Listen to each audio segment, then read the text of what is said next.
What would happen if you stopped guessing what makes your content go viral and started predicting which posts would hit before you even press publish? In theory, that should be impossible. The algorithm decides, the audience decides, and the timing decides. And content is realistically just luck dressed up as strategy, right?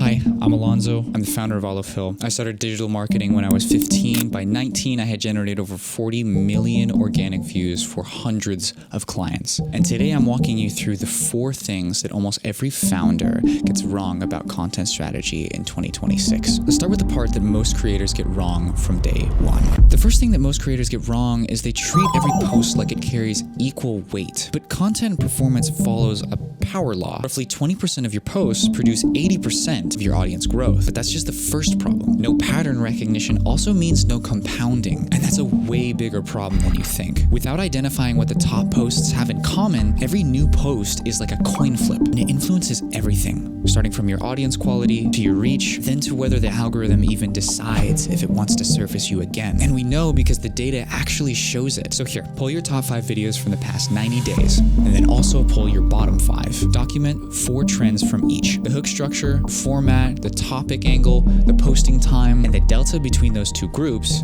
is your formula. But this doesn't mean that virality is fully controllable. It just means that it's not random. And the creators that actually treat it like a system rather than a lottery are the ones that actually compound. So virality follows math. But there's something happening to content right now that's making the formula itself begin to shift. And it's not the algorithm itself, it's artificial intelligence. What happens when every single premium brand in your category starts using the exact same formats, the same AI, to write, edit, and post your content? For some, it may seem like a win. AI handles the captions, the scheduling, the cropping, the writing. Every brand finally gets a consistent, polished feed, right?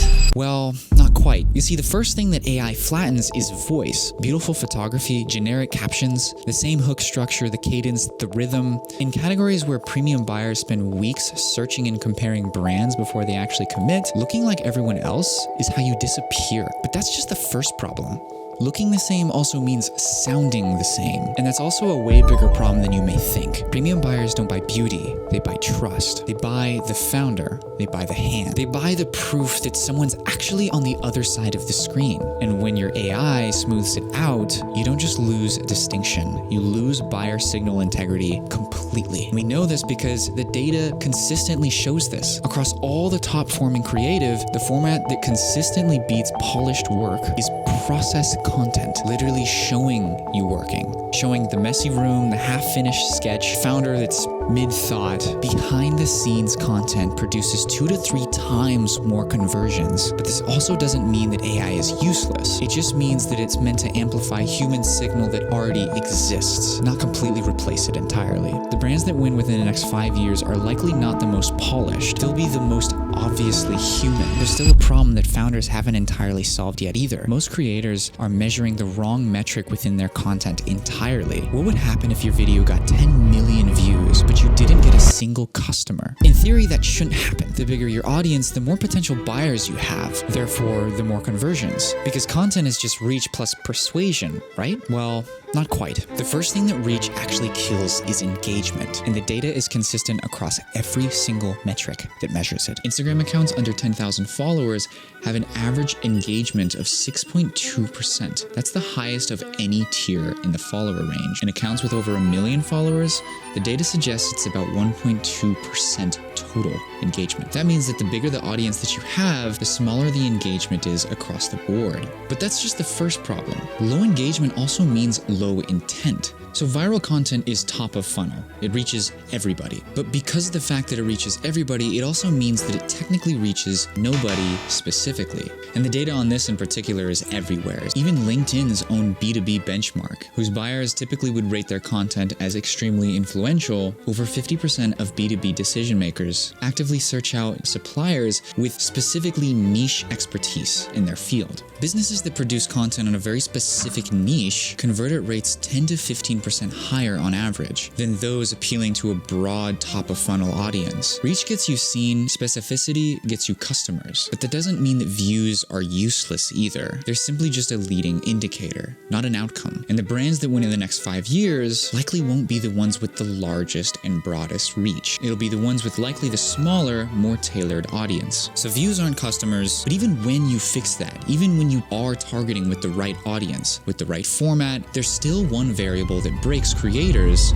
almost more than all the other topics we've combined. What if I told you that the one thing that every one of the top marketers had in common is also the thing that 99% of creators quit before they figure out? Here's the thing.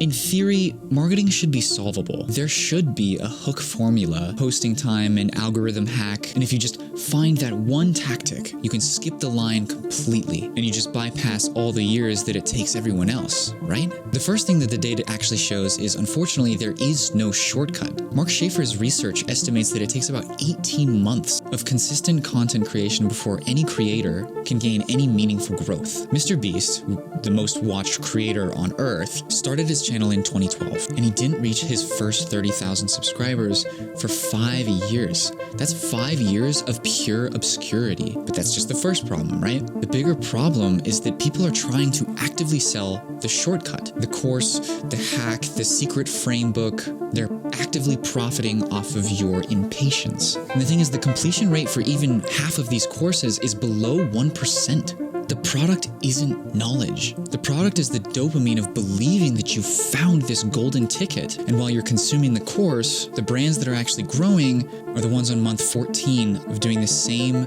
consecutive video type. Same channel, same voice, no fireworks. My best performing client took 6 months before hitting his first million views.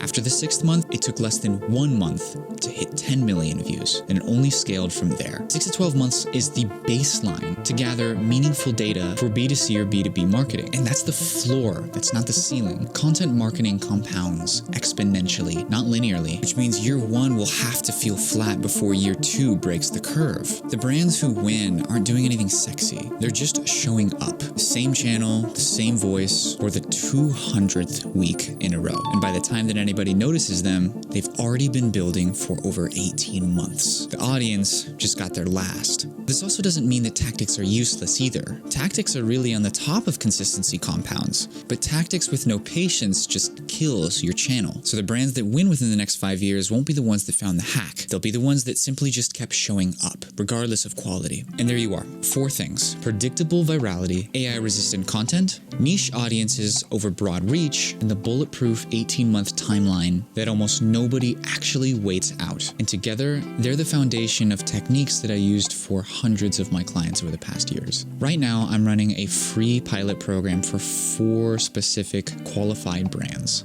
I produce 60 days of strategic content work, no retainer, and no long-term commitment. Just real work with founders whose constraints are real digital marketing gaps. If that's anything that sounds interesting to you, the link is in the description if you're interested, and I look forward to seeing what we can compound with your brand.